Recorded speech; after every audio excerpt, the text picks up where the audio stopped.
Gente, é, mais uma vez uma alegria estar com todos vocês aqui, mais uma terça-feira.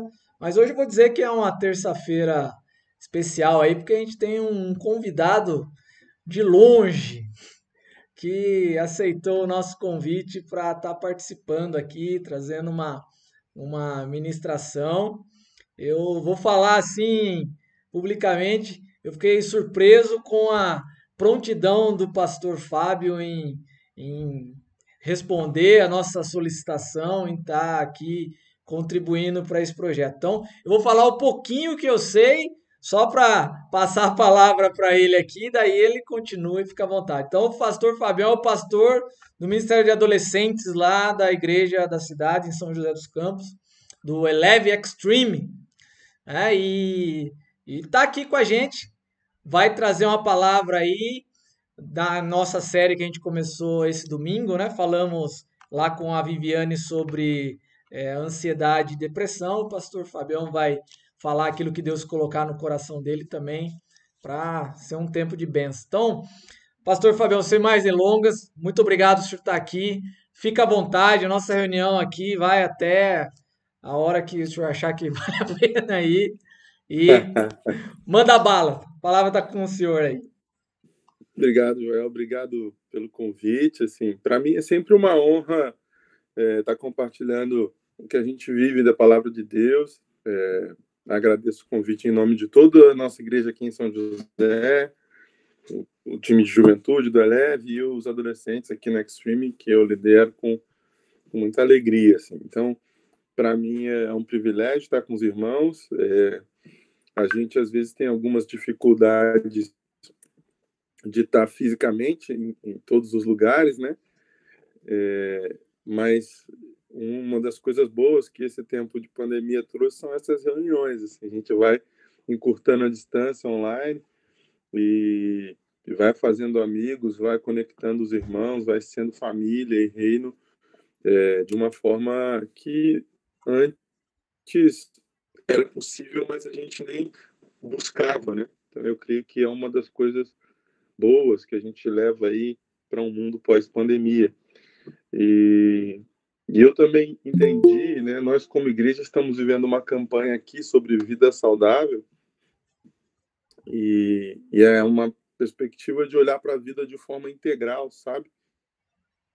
Para mim tem sido um desafio também do ponto de vista físico, de incluir as atividades físicas na rotina, de fazer opções melhores na alimentação. A gente que lidera adolescente está sempre sendo convidado para o açaí e para aquelas guloseimas pós-culto, né? Mas a gente vai fazendo as escolhas um pouquinho melhores, vai dando uma ajustada. E para mim tem sido uma honra e um privilégio crescer aqui na nossa igreja. Eu estava conversando com o pastor Carlito por que dessa série, né? E ele falou que, óbvio, orou, pensou, observou, e ele falou assim para mim: pô, Fabão, eu estava procurando referência, né? E eu fui procurar um livro sobre gula. Ele falou que não viu um livro sequer sobre gula.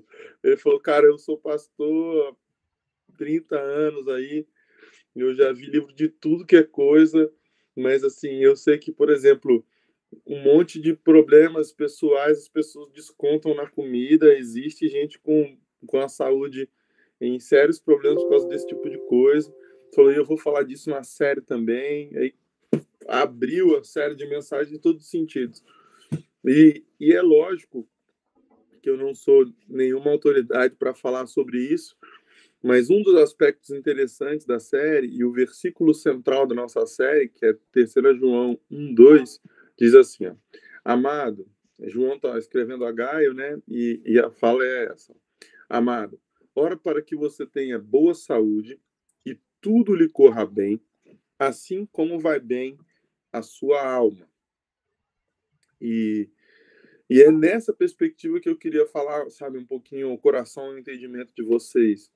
Longe de mim ficar dando palestrinhas de nutrição e atividade física, embora a gente hoje precise pensar nessa perspectiva em todos os sentidos da vida, no frio, inclusive, né? A gente tende a entrar debaixo da coberta e comer o máximo que pode, aquelas coisas boas do frio, mas é importante ter uma rotina física.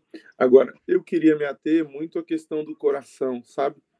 O, o apóstolo João diz algo interessante aqui. Ele almeja que tudo corra bem na saúde, como ele sabe que vai bem na alma. E a Bíblia vai dizer para a gente, né, muitas vezes, por exemplo, Salomão, em Provérbios, deixa claras algumas direções sobre o nosso coração. E eu queria conversar e refletir um pouquinho com vocês sobre isso, sabe? Como é que anda seu coração, né? Provérbios 4:23 diz, né? Acima de tudo, guarde o seu coração, pois dele depende toda a sua vida. E e eu queria me ater a essa conversa. Quando eu vi que tinha a ver um pouco com ansiedade, com depressão, não vou ficar sendo muito técnico sobre isso, mas eu gostaria mesmo que a gente levasse a sério essa lógica e que colocasse diante de Deus uma perspectiva, como eu posso dizer, de uma prosperidade emocional, sabe? Quando eu digo prosperidade emocional, talvez seja uma expressão nova para o entendimento de muitos, mas eu quero dizer de ter uma estabilidade emocional para você e para quem está perto. Sabe, o bom samaritano era um homem próspero, na minha perspectiva, porque ele tinha não só recurso para pagar a estadia do cara, e tinha coisas ali para poder cuidar do moço, mas ele também tinha tempo, né? Ele tinha tempo para parar um dia da vida. Lembra, Jesus contando essa parábola é muito interessante, porque os outros, o sacerdote, o levita, eles não tinham tempo. Mas o bom samaritano era alguém próspero, ele tinha tempo. E às vezes, na correria dos dias atuais, as pessoas não têm nem tempo para ouvir umas às outras, para abrirem o coração, mesmo antes de terem algo mais grave dentro de si. E eu queria mesmo refletir com vocês sobre isso, porque eu quero que o coração de vocês vá bem, né? Eu quero ouvir boas coisas a respeito de vocês aí em Sorocaba e, e eu creio que isso passa pela alma, passa pelas emoções, passa por estar com um relacionamento com Deus tão saudável que todo mundo perto de vocês vai viver e vai desfrutar dessa saúde, uma saúde que tem a ver com quem Deus é na sua vida primeiro, e a partir dessa identidade ajustada em Deus, a gente tem aquilo que o Jesus que nos ama e se entregou por nós espera que a gente possa compartilhar. Então, pensando bem de uma forma direta, né? O que a mágoa pode nos causar? O que o ressentimento pode gerar na gente? Eu estava aqui refletindo, né? Por exemplo, a gente tem aí uma série de causas, vamos dizer assim, que vão deixar o nosso coração mal. O que vai deixar a gente magoado, um coração contaminado, difícil, né? Fechado. Por que eu estou me apegando a isso? Porque quando a gente fecha o coração, quando a gente para de amar, a gente abre um precedente para pecar. Ninguém que está amando a Deus completamente consegue pecar. Você peca porque para de amar em algum momento. Você erra o alvo de Deus para a tua vida quando você para de amar. E o que causa muitas vezes essa pausa no nosso amor, né? E, por exemplo, a gente tem uma lista. Eu fiz uma lista. Ó, por exemplo, injustiças sofridas quase não tem no mundo, né, hoje. Ninguém tem uma lista. Só de injustiça a gente tem uma lista. A gente tem as injúrias e as fofocas, sabe? Que também em igreja eu nunca vi o povo falar mal e fofocar. Tem as decepções amorosas, dia 12 passou. Eu acho que ninguém viu nada na rede social de decepção amorosa. sonhos despedaçados de uma forma geral, luto por pessoas amadas, vivemos dias de muita luta e muito luto também, carreiras interrompidas, alguns acidentes traumáticos, a ingratidão dos mais próximos, dos amigos, né? A perda de alguns bens estimados, gente que levou um prejuízo financeiro, talvez de quebrar uma empresa, de perder um carro, alguma coisa assim, e a pessoa ficar magoada por muito tempo, e planos frustrados, de uma forma geral. Todas essas coisas, elas atacam o nosso coração e nos ferem. E quando nós somos feridos, a tendência da nossa carne é parar de amar. Eu não estou dizendo que parar de amar é pecado. Eu estou dizendo que parar de amar é um primeiro sinal para que a gente peque. É uma isca, né? Satanás aproveita a ofensa e nos oferece a ofensa como uma isca para que a gente transforme as pedras em pão e saia por aí por conta própria, ignorando a existência de Deus e do amor que Ele tem por nós. Então, quando eu digo que é importante a gente tomar cuidado, e o texto de Provérbios manda a gente guardar o coração, é porque quando a gente não guarda o coração, a gente abre um precedente para praticar aquilo que Deus não gosta, para cometer algo diferente daquilo que Jesus espera.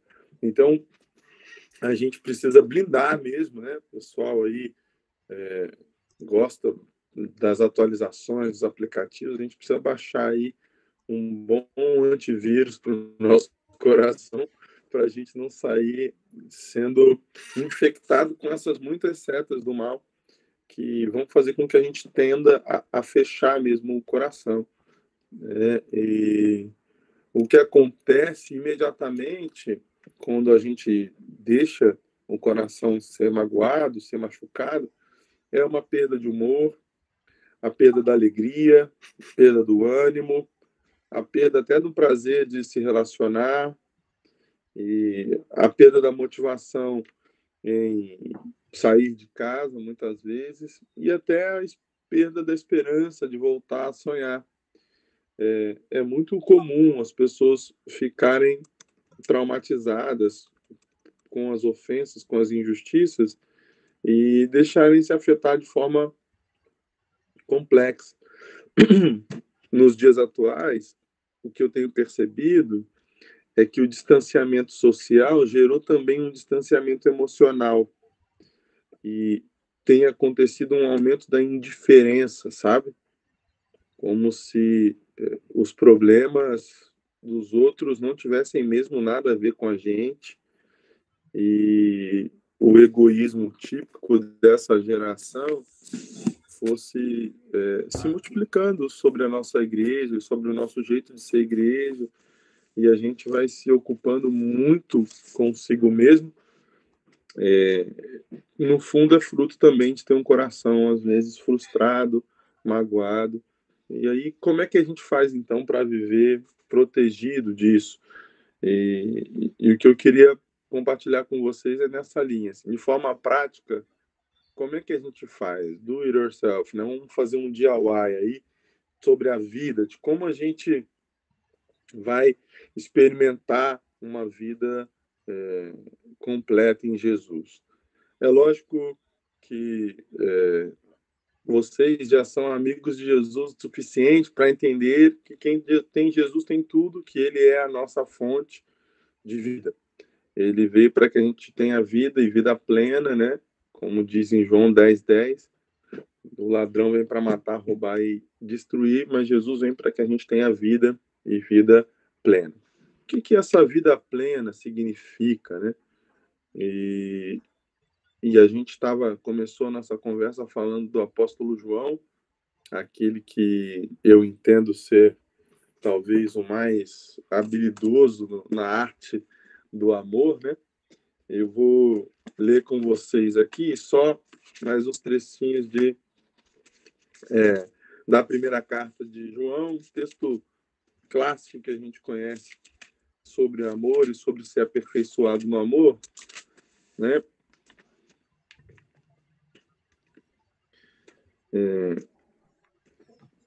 para a gente estar um pouquinho conectado mesmo, numa perspectiva de viver o que eu entendo ser uma espécie de cura ou de vitamina mesmo para a alma, sabe? Amados, amemos-nos uns aos outros. 1 João 4, 7, eu vou ler daqui em diante, tá bom? Amemos-nos uns aos outros, pois o amor procede de Deus. Aquele que ama é nascido de Deus e conhece a Deus. Quem não ama não conhece a Deus, porque Deus é amor. Foi assim que Deus manifestou seu amor entre nós e enviou seu Filho unigênito ao mundo para que pudéssemos viver por meio dele. Nisso consiste o amor. Não em que nós tenhamos amado a Deus, mas que ele nos amou e enviou seu Filho como propiciação pelos nossos pecados. Amados, visto que Deus assim nos amou, nós também devemos amar uns aos outros. Ninguém jamais viu a Deus. Se amarmos uns aos outros, Deus permanece em nós e o seu amor está aperfeiçoado em nós. Sabemos que permanecemos nele e ele em nós, porque ele nos deu o seu Espírito. E vimos e testemunhamos que o Pai enviou o seu Filho para ser o Salvador do mundo. Se alguém confessa publicamente que é de Jesus, que Jesus é o Filho de Deus, Deus permanece nele e ele em Deus. Assim conhecemos o amor que Deus tem por nós. Confiamos nesse amor. Deus é amor. Todo aquele que permanece no amor permanece em Deus e Deus nele. Dessa forma, o amor está aperfeiçoado entre nós, para que no dia do juízo tenhamos confiança, porque neste mundo somos como ele. No amor não há medo, ao contrário, o perfeito amor expulsa o medo, porque o medo supõe castigo. Aquele que tem medo não está aperfeiçoado no amor. E aí aqui a gente pausa para refletir aí, tirar algumas lições práticas importantes. Vou começar do final aqui. Talvez seja a nossa principal referência aqui. Em primeiro lugar, eu queria te lembrar que ser aperfeiçoado no amor não significa que você não ama, mas que normalmente você não se sente amado ou amada o suficiente. Boa parte das nossas mágoas consiste no fato de nós acharmos que nós estamos sozinhos.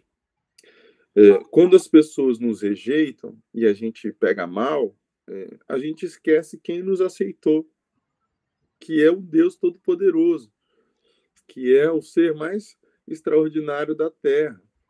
Então, muitas vezes, o que acontece com a gente é que a gente bloqueia essa sensação do amor de Deus e vai por uma linha de depender de si mesmo, das suas capacidades para ser amado e validado pelas pessoas, e nisso fecha seu coração. E eu quero dizer para você, assim, com uma forma muito tranquila, se o ser mais poderoso do universo decidiu te amar, te adotar e ser o seu pai, você não precisa da validação de mais ninguém, mesmo, sabe? Eu lembro, certa vez, eu ouvi na escola um te pego lá fora, daqueles meninos que é bem maior que a gente, sabe? Tem uns meninos que tem, com 13, 14 anos, tem o tamanho que vai ter o resto da vida, né? E uma vez um menino desse disse um te pego lá fora para mim, e injusto, super injusto, nada a ver. E aí eu lembro que eu falei, e agora? Esse cara vai me arrebentar, assim. Eu era até um pouquinho mais alto que a maioria. Meu apelido é Fabão, não é à toa, tenho 1,93 m, mas na época eu não tinha feito minha transição ainda de neguinho para negão, então era só um neguinho alto, mas era bem magrinho e não punha medo nem na sombra. E eu lembro que um menino falou para mim, eu te pego lá fora, neguinho, eu vou te arrebentar. E por uma providência de Deus, assim, de Deus demais. O que aconteceu naquele dia? A minha família tinha um compromisso na hora do almoço, então meu pai foi me buscar. Normalmente meu pai ia me buscar, porque eu morava perto da escola, dentro de uma vila militar, e aqui em São José. Só que naquele dia meu pai foi me buscar. Meu pai era um sargento de aeronáutica, sabe? Daqueles com um bigodão de 3 dedos, assim. E também 1,92 m de altura, assim. E naquele dia, ele não só era essa pessoa, como ele estava de camuflado e de pistola, porque ele estava de serviço no portão da guarda e foi me buscar rápido na porta da escola. Então eu estava apavorado. Daqui a pouco eu olho pro portão e eu vejo meu pai lá, de camuflado, armado. Eu falei, uau, não tem como agora. Hoje quero ver quem vai me pegar hoje. Pode vir o exército dos Estados Unidos contra mim. Hoje que não tem para ninguém, assim. E eu lembro que eu saí portão fora, assim, o mais devagar possível, me arrastando. Se eu tivesse de chinelo, meu chinelo ia ficar batendo no chão meia hora para passar. E eu lembro que, assim, o meu medo foi completamente embora, porque eu me sentia amado num nível, assim, falando, meu pai está na porta. E não tinha como aquele menino me assustar mais, entendeu? E aí meu pai olhou assim, me viu demorando e tal, com a cara assim, vambora, rapaz, vambora, que tá atrasado aqui, não sei o que e tal. Nem ligou, nem falei nada com ele dessa história, mas aquela história serve para eu me lembrar, assim, sabe? Às vezes a gente esquece quem é o nosso pai celestial. As situações são tão assustadoras, a gente é tão limitado, tão pequeno, que a gente esquece quem é que nos ama o tanto que ama, entendeu? Então, tratando já um pouco do medo, da síndrome do pânico, dos picos de ansiedade, daquela tristeza depressiva que a gente vive, talvez seja nessa perspectiva de se aperfeiçoar, em ser amado por Deus, em ser amada por Deus, que está faltando para você.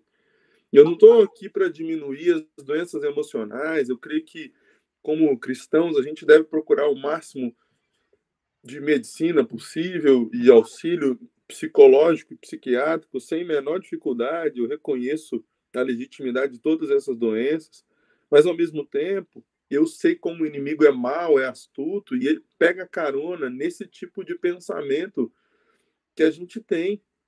E às vezes a nossa brecha, ela é emocional em relação a Deus.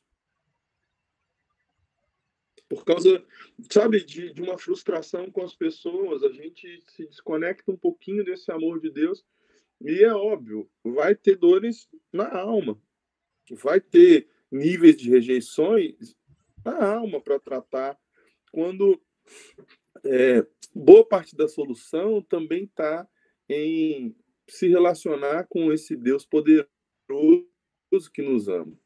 Então, em primeiro lugar, assim, reconheça quem Deus é, sabe?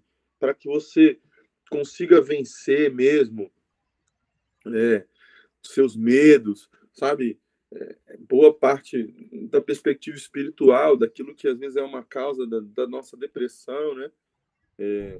Poxa, o profeta Elias, né, com aquele histórico poderoso, vai lá, fogo do céu, né? A história de Elias é que ele ora e fogo do céu cai, só isso. Se tem alguém na Bíblia que é um profeta do fogo, é Elias. Nesse povo de hoje, não, que sai por aí marchando e bradando, assim. Também tem gente do fogo hoje, tudo bem, cada um a seu modo. E aí, Elias, depois de vencer, eu li 1 João 4, de 7 a 18. Pode colocar no chat aí pra galera. E aí depois li outros textos avulsos assim antes, né? Mas principal é isso. E aí Elias, depois de vencer aqueles 400 profetas de Baal de uma forma tão extraordinária, vai para dentro de uma caverna e fica deprimido, entendeu?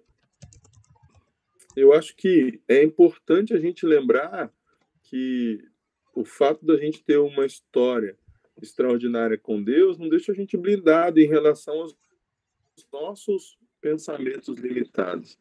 Então, quando o apóstolo João diz que a gente tem que ser aperfeiçoado no amor, ele começa com A ideia de reconhecer quem Deus é e o quanto esse Deus nos ama. Né? Quando nós reconhecemos quem Deus é e o quanto Ele nos ama, a gente protege o nosso coração, vamos dizer assim, consideravelmente dessa sensação de falta de amor, do medo e as nossas emoções de uma forma geral. Uma outra perspectiva que vai ajudar a gente a proteger o nosso coração é servir ao próximo. Né? Como é que a gente vai proteger o nosso coração? Não olhando só para nós mesmos.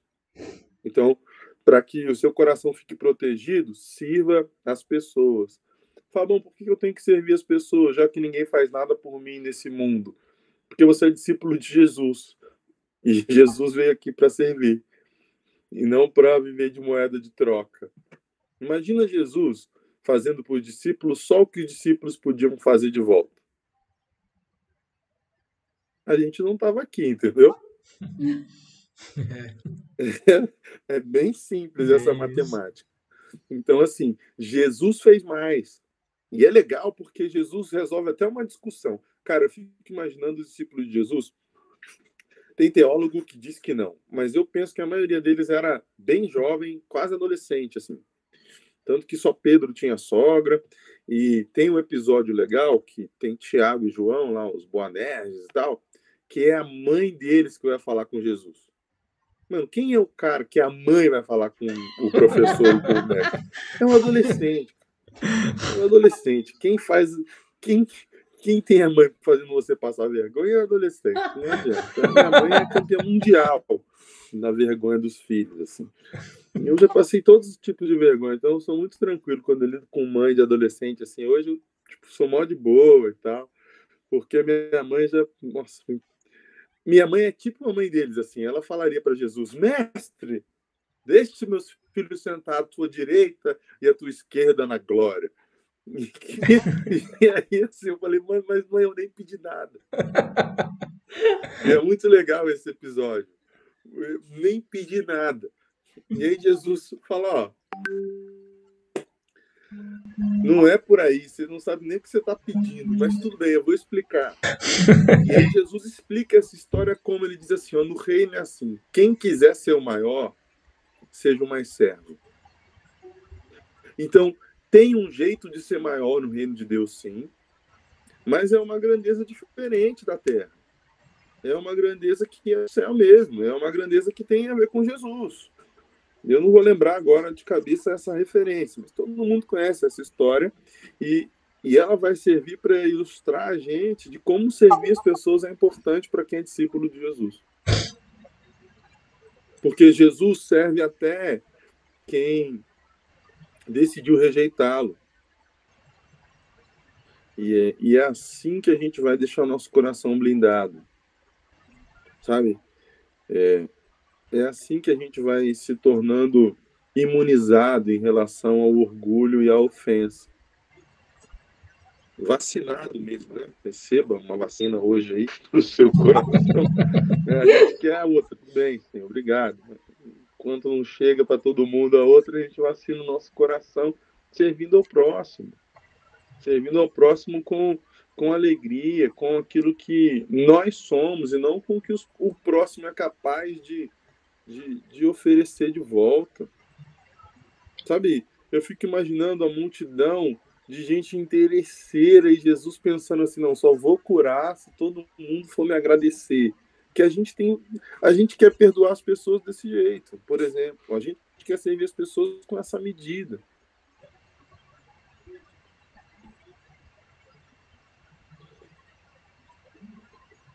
Então, o que eu quero dizer aqui, de uma forma tranquila, é quando Jesus curou aqueles 10 leprosos, 9, né? 9 não. Tá vendo? A gente considera ser sarado da lepra cura. Só que, na realidade, cura mesmo um cara experimentou, que foi aquele que voltou para agradecer.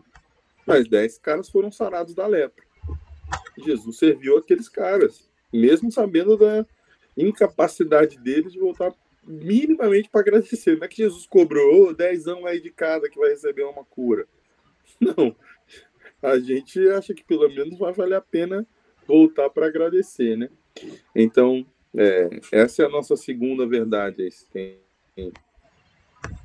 A primeira, o pessoal que está anotando, a primeira verdade é: reconheça quem Deus é e quanto Ele te ama, né, para você ficar blindado aí. A segunda é: sirva ao próximo com alegria, né, na perspectiva de que a gente leu aqui, né, amando uns aos outros, como Jesus nos amou, como Deus nos amou, vamos amar uns aos outros. E a terceira, na minha perspectiva aqui, para ficar completamente blindado, é: perdoe como Deus nos perdoou. Porque nós temos acesso a uma fonte de perdão que é extremamente libertadora, que é o perdão de Deus. É um perdão que é completo, que é incondicional, que nos liberta de quem nos ofendeu, de quem nos acusou, de toda a maldade feita contra nós. E é um padrão possível. Eu sei que talvez seja uma das coisas mais difíceis na fé cristã, mas é o que Jesus espera da gente. E é um jeito que eu, Fábio, encontrei de me sentir assim, blindado mesmo em relação ao meu coração. Liberar perdão, pedir perdão e perdoar, né? O perdão, ele tem três versões, três vertentes. Você, libera perdão para quem te ofendeu. 2, você pede perdão quando falhou em relação a alguém, né? E o terceiro, você perdoa quem te ofendeu mesmo, assim, né? Nessa perspectiva aí. Então tem a ver com pedir perdão, liberar, né? Nessa ida e na volta, e aí o perdão vai ser completo aí. Até chegar no nível de reparação mesmo, se for o caso. Mas aqui, assim, não precisa só ficar falando de perdão, mas eu queria que a gente entendesse, assim, primeiro, com que perdão nós vamos perdoar? Com o que Jesus nos perdoou. Aquele que deixa a gente no nosso lugar, que é perto de Deus. E a gente só consegue estar perto de Deus porque Jesus pagou a nossa conta. Por mais gente boa que você seja, né? Por mais belezinha de Jesus que você consiga parecer para todo mundo, Deus sabe e você sabe do que você é capaz quando você está com raiva, quando você está ferido, quando você foi injustiçado. E então, assim, Jesus sabe o tanto que ele te perdoou, né? E ele não se mediu. Então, quando as pessoas cuspiram em Jesus, ele conseguiu dizer o quê? Perdoa, eles não sabem o que fazem. É algo difícil de dizer, mas Estevão deu conta. Enquanto estava sendo apedrejado, Estevão vai dizer: perdão, pai, perdoa, pai, eles não sabem o que fazem. É um padrão alto, mas é um padrão que diz que a gente está blindado, que o nosso coração está protegido mesmo. E eu queria terminar essa conversa nessa perspectiva, sabe? Quando a gente perdoa alguém, é para deixar passar mesmo. Quando a gente perdoa alguém, já foi. E a Bíblia é muito específica, né? O texto, por exemplo, quando está falando de entregar uma oferta, né? Se você for entregar uma oferta e se lembrar que alguém tem algo contra você, aquele texto ali, Jesus sabe do que a gente vai dizer, né? Porque a primeira coisa que a gente vai dizer é assim: eu não tenho nada contra ninguém. Primeira coisa. Não, mestre, mas eu não tenho nada contra ninguém. Tá, mas não é disso que eu estou falando, não. Se alguém tem algo contra você. E aí, pô, mas ele tem porque ele quer.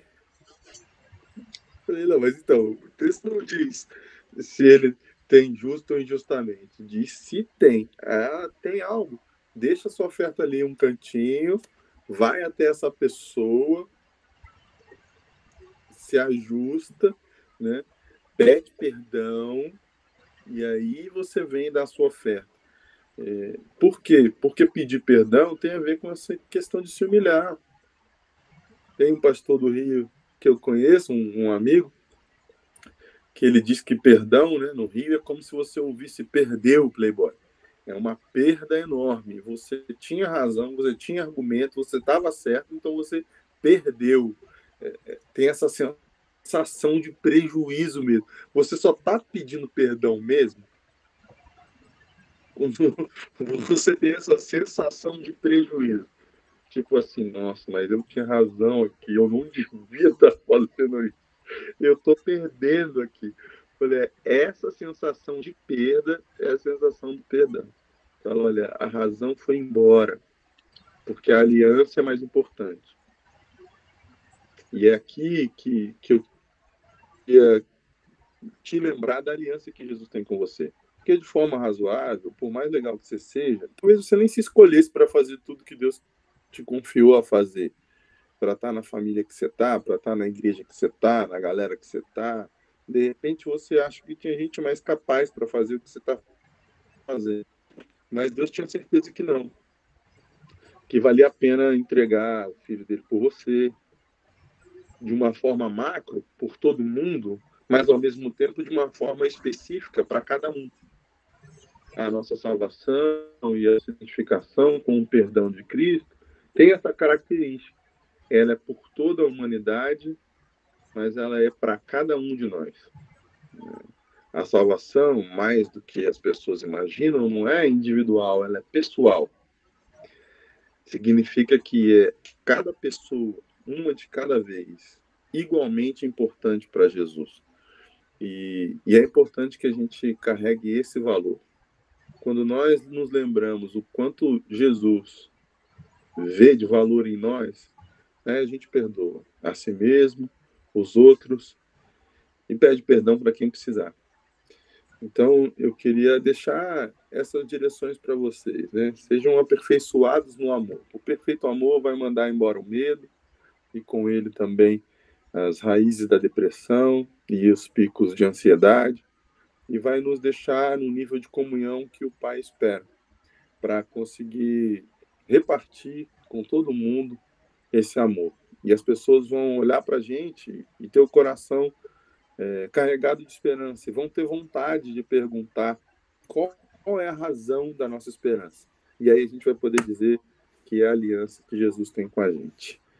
Então, que a gente consiga ter esse coração protegido e que, de fato, vá bem o nosso corpo, a nossa saúde, como vai bem a nossa alma, como João deseja para Gaio, né? E eu desejo para cada um de vocês também, que vá bem a sua saúde física, espiritual, emocional, como vai bem a sua alma.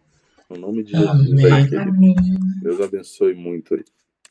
Então, para a gente encerrar aqui, eu ia pedir para o pastor Fábio fazer uma oração aqui, final, para a gente se despedir dessa noite maravilhosa aqui.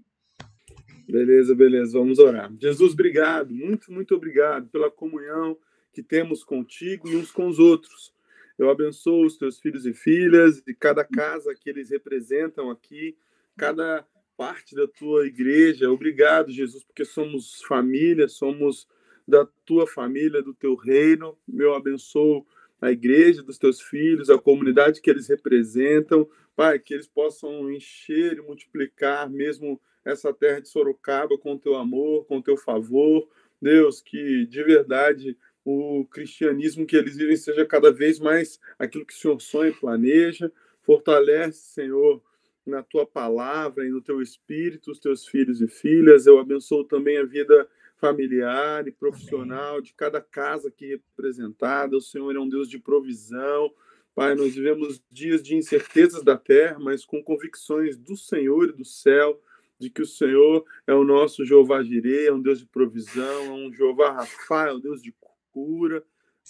Pai, no nome de Jesus, abençoa aqueles que estão hospitalizados, os familiares, os conhecidos, os amigos que estão aí lutando contra o Covid e outras enfermidades em geral.